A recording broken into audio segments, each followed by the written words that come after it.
Bonjour, je suis la Fée des maths. Bienvenue dans cette capsule vidéo de calcul. Ensemble, nous allons apprendre à reconnaître une situation de proportionnalité. Avant ça, je t'invite à t'abonner à notre chaîne YouTube et à activer la petite cloche pour recevoir les notifications. Nous allons commencer par une définition. Qu'est-ce que la proportionnalité ? Deux grandeurs sont proportionnelles si lorsqu'une grandeur augmente, l'autre augmente dans la même proportion. Elles ont alors le même multiplicateur.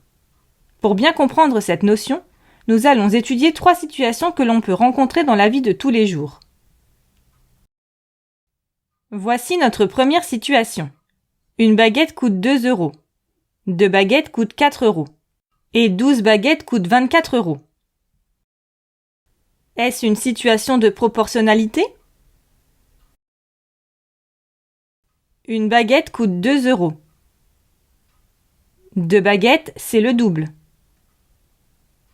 Donc 2 baguettes coûtent 2 fois plus cher, c'est-à-dire 2 fois 2, 4 €. Et si on achète 12 baguettes ? Il faudra payer 12 fois 2 €, c'est-à-dire 24 €. Dans cette situation, qu'on achète une baguette, 2 baguettes, 12 baguettes, ou même 40 baguettes, la valeur de l'unité ne change pas. Le prix d'une baguette coûte toujours la même somme, c'est-à-dire 2 €. Pour trouver le prix d'une nouvelle quantité de baguettes, on va devoir multiplier cette quantité par 2, qui est le prix unitaire. Il s'agit bien d'une situation de proportionnalité. Voici une deuxième situation. Un forain a affiché ses tarifs devant son manège. Un ticket coûte 3 €. 5 tickets coûtent 10 €. Et 10 tickets coûtent 15 €. Est-ce une situation de proportionnalité ? On sait que 5 tickets coûtent 10 € au total. On peut donc dire que lorsque l'on achète les tickets 5 par 5, un seul ticket vaut 2 €, car 10 € divisé par 5, ça fait 2. On sait que 10 tickets coûtent 15 € au total. On peut donc dire que lorsqu'on achète les tickets 10 par 10, un seul ticket vaut 1,50 €, parce que 10 € divisé par 15, ça fait 1,5. En résumé, quand on achète les tickets 1 par 1, un ticket vaut 3 €. 5 par 5, un ticket vaut 2 €.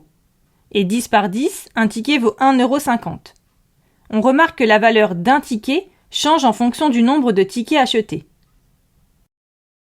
Cette deuxième situation n'est donc pas une situation de proportionnalité. Voici une troisième et dernière situation. À l'âge de 1 an, Alexandre avait 3 dents.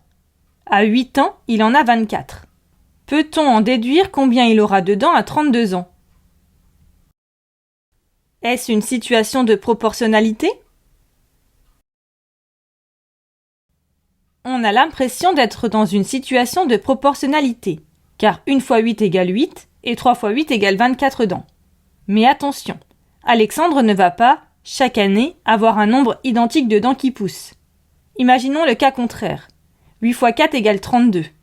24 dents fois 4, cela ferait 96 dents. C'est impossible. C'est une question de bon sens. En conclusion, cette troisième situation n'est donc pas une situation de proportionnalité. Et voilà, tu sais à présent reconnaître une situation de proportionnalité. Pour t'entraîner davantage ou approfondir la notion, rendez-vous sur le site passeeducation.fr. Tu y trouveras des fiches d'exercices, des évaluations, la leçon et bien plus encore. À bientôt!